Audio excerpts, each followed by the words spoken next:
Hello sweet baby angels. Welcome to the very first episode of Creating Happy with me, Gabriella Rosie. We will be talking about creativity and art and how we can make those things a bigger part of our life and how our creative practice feeds into our self-care and our personal development, how we can create every single aspect of our lives, how creativity and psychology and science interact. There is so much stuff that gets me ridiculously excited, and I just wanted to have a place where I can talk about it, you know? And I guess podcasts can be this way for us to have a chat about art, creativity, psychology, science, all of these really massive topics, what make me really excited. And I know that there's heaps of babes out there who I talk about these things as well, and I think it's a conversation that we want to have. Yeah, like podcasts are a way for it to happen. And this is kind of going to be a way for me to think out loud and talk through these things, and I think hopefully what I say will be interesting and helpful in some way for you as well. Dude, I started this once already and I think it's still up there somewhere, but I was just overthinking it so much and really making it into this big deal and wanting to have all of the answers laid out and like the idea for it laid out before I even began. And that's kind of a lesson that I keep learning and relearning, that we just need to get started and figure it out as we go, learn as we go, as we make stuff, as we create stuff and put it out in the world. That will teach us what it is that we're supposed to be making and what it's meant to look like and sound like and feel like and what the message of the whole thing will be. I don't think we can really figure that out unless we just get rolling. Yeah, and I think every single thing that everything that I've created has started at some point and developed so many times before it's even a real thing, and changed so much from what my original idea would be to the final product, and then even gone on and continued to change and develop so much when it's already out in the world. So it doesn't really make sense for me to even want to have it all laid out before I begin, because that's just not the way it goes. Online we have all of these reference points that we can use to inspire us, and they can kind of scare us because we can't help but compare ourselves. When you see all of the beautiful shiny things that are out there in the world that people and teams of people are creating, it's almost impossible to stop yourself from comparing what you create or what you want to create to those things. And so with a podcast, I guess a lot of really successful ones are interview based, or they're super structured, presented in a kind of way that I felt that I had to align with for me to be a person with a podcast. Yeah, and I think I'm mainly a visual person. Like, I'm an artist, I paint, I kind of communicate with colours. That's how is the easiest, most obvious way for me to communicate. I'll feel a lot more confident writing things out, so I can map them and change them and change sentences, move things around, whereas I haven't felt like I could be quite as articulate as I want to be when I'm speaking, because it's just, I've got this mashed up accent and my mind goes a mile a minute and I'm already thinking about the paragraph ahead while I'm still speaking. That's just the way it's gonna be, because that's the way that I am. And yeah, when I actually looked at the podcasts that I listen to and the podcasts that I love, they're all kind of rambly weirdos who don't always say the perfect thing, but they're creating and they're sharing and they're being honest with who the hell they are, and that's kind of what I'm into. So I don't want to manufacture my voice in a way that would feel more digestible or that might be more marketable or whatever. I guess what I'm saying is that I'm just forcing myself to get the F over the blocks and notice where I was holding myself back from not doing this thing, and to just make myself do the damn thing. And I'm gonna sound like this and talk like this, and that's kind of my power, yeah? Our power is being our weirdo selves and taking our strengths and our weaknesses as like the concoction, the recipe that forms what only we can do. And the best bit is that we've just got to do the things and figure it out as we go, and as we learn the things, then I can do it in different ways or whatever. We've just got to start. That's the crux of it. You've just got to start the thing and then allow yourself to learn while doing it. You can't learn in theory, it's gotta happen. You've got to make it freaking happen. And yeah, like, dude, I wish I felt more articulate, and I wish I could speak about creativity and psychology with this delicious flow, but I'm never gonna learn to be able to do that unless I start, or I'm not gonna feel confident to do it, or I'm not gonna be able to I'm not going to be able to talk about the ideas and the things that I want to talk about unless I physically talk about them. So, oh my god, how much am I rambling? But it's fine. I am the one who has to allow myself to grow. And that is it, I think. It's kind of the point I'm trying to get to, what I want to talk about in this first episode.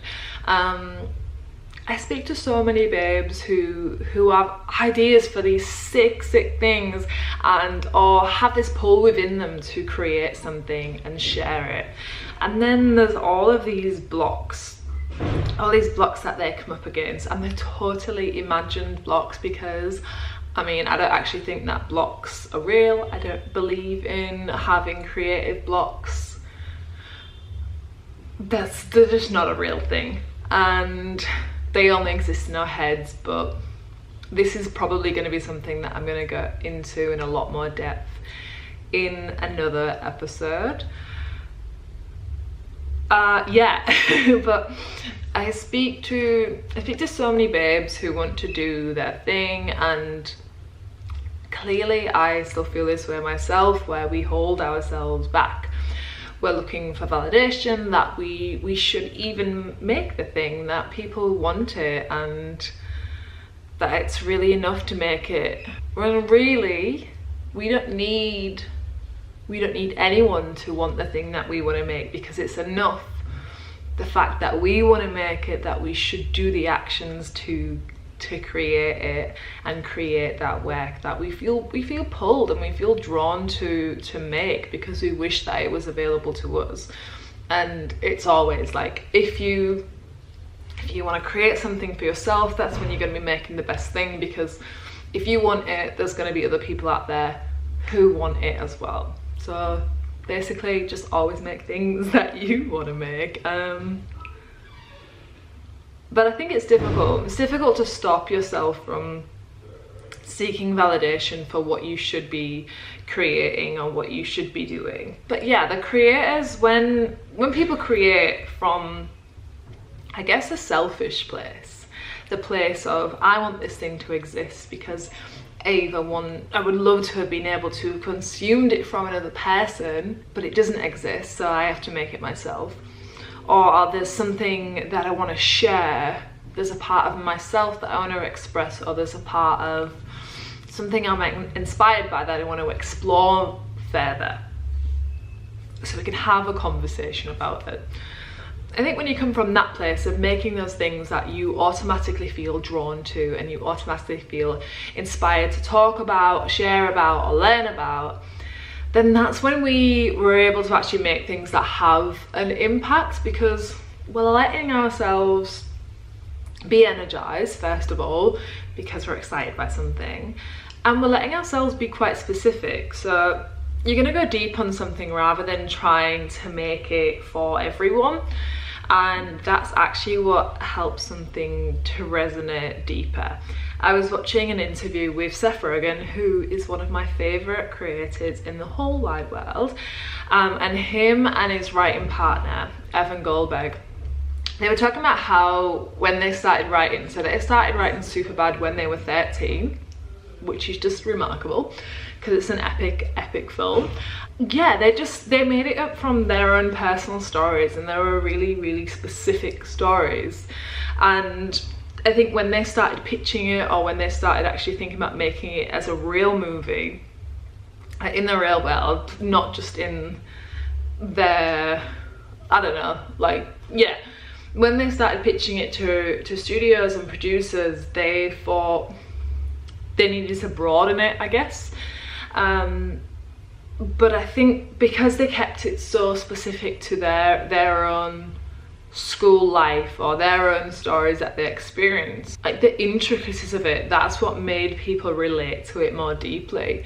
And they've got on, when they write stuff, they write it as specific as they possibly can, and they really get into like the depth, the nitty-gritty of things, rather than trying to make it broad, rather than trying to make everybody laugh, or yeah, like not doing the generic stuff, doing things that can be really individualized, because people will pick up on them quirks and relate to them more than you would just a general whatever story. You know what I mean? So this first little episode is just me basically explaining that you need to just start. Whatever thing you're thinking about, I want you to start it, because I'm starting this and I don't know what I'm doing, and I'm going to figure it out as I go. But the point I'm trying to make is that you don't need to Google the how-tos, figure out the 10-step plan for anything that it is that you might want to do or create. And I've read so many articles on how to make a podcast and people's tips on how they did it and what things I should do and what microphones or equipment or whatever I should get. But like, everybody makes stuff in their own way. No one's gonna make anything the same way that I will make it, so I don't really need to seek knowledge outside of myself about like the way I should create something, when in reality, like, this is how I should create, because this is the way that feels right. You get me? Yeah, I think that no matter how much, basically, no matter how much I could research something, I don't really think all of that information is going to mean that much, to be honest. I mean, there's a certain amount of like technical based stuff that, yeah, you can't get over that, but then beyond that, it's just more noise to add to the situation. Like, you don't actually need to know all of that stuff, because everyone is going to make it in their own way, and it's making it. That's going to let me figure it out. Yeah.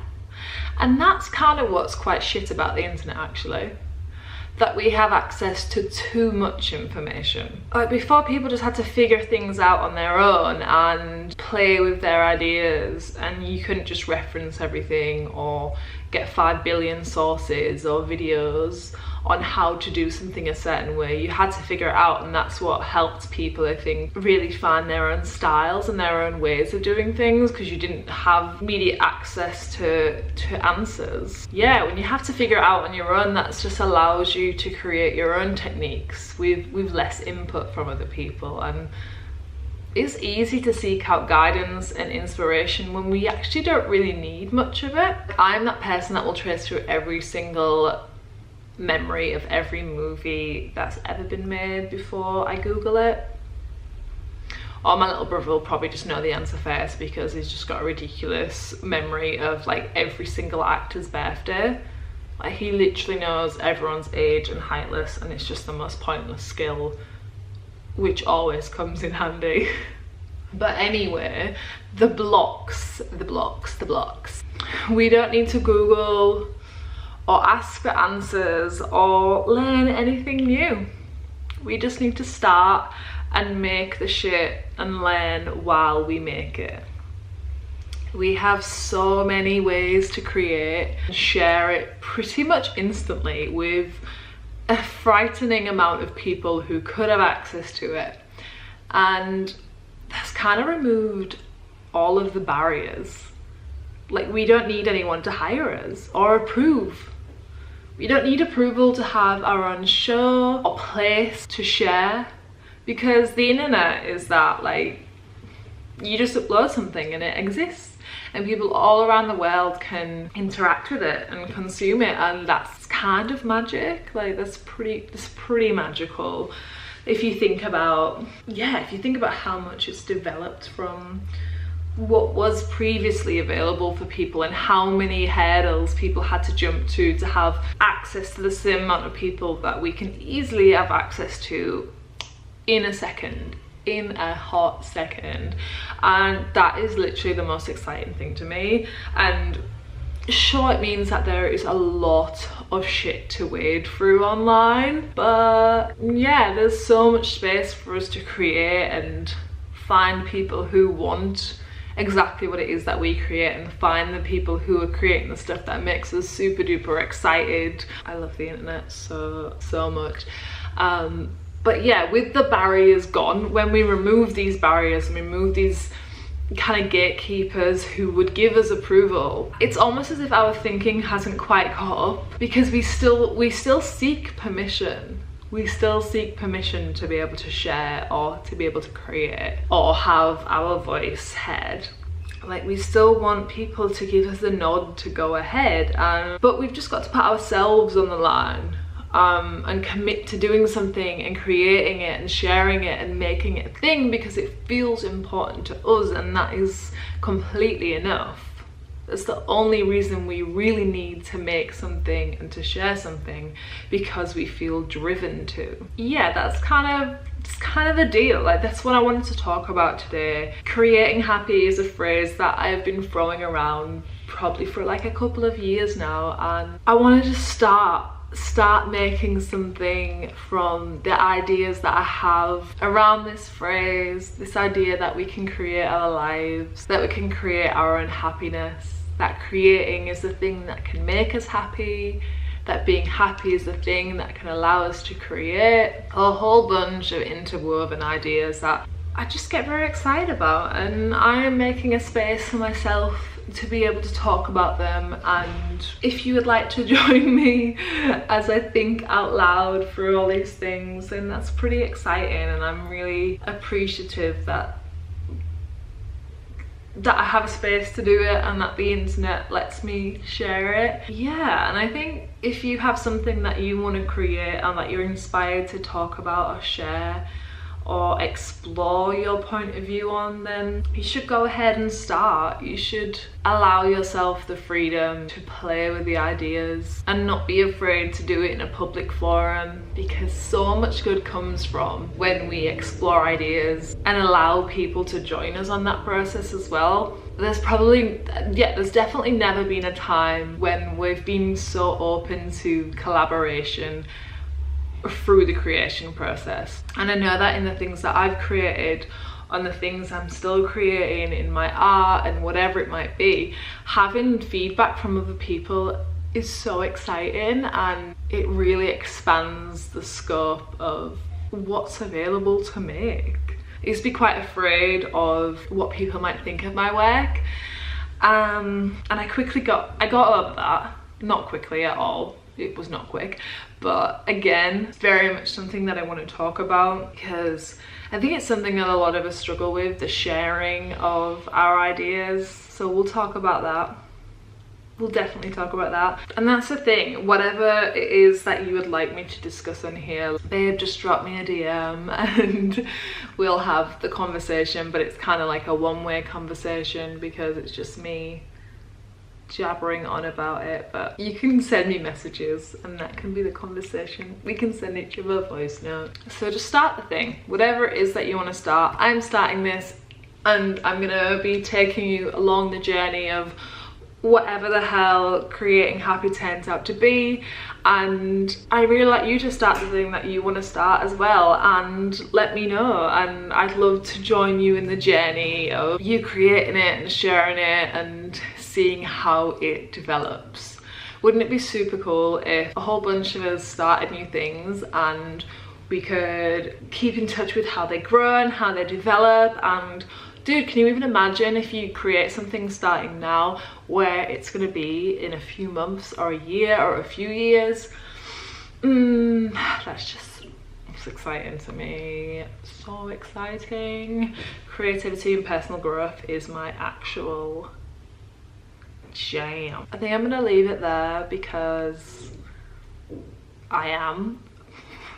But yes, let me know what you would like to talk about. I have a whole document filled with topics that I'm going to talk about on here that I'm very, very excited to go into. So yeah, this is going to be once a week kind of situation, and it's just going to be me chit-chatting away, and I'd love for you to join me, tell me your thoughts, join in the chat, send me a message, tell me what you think. Yeah, enjoy the rest of your week, man. Bye.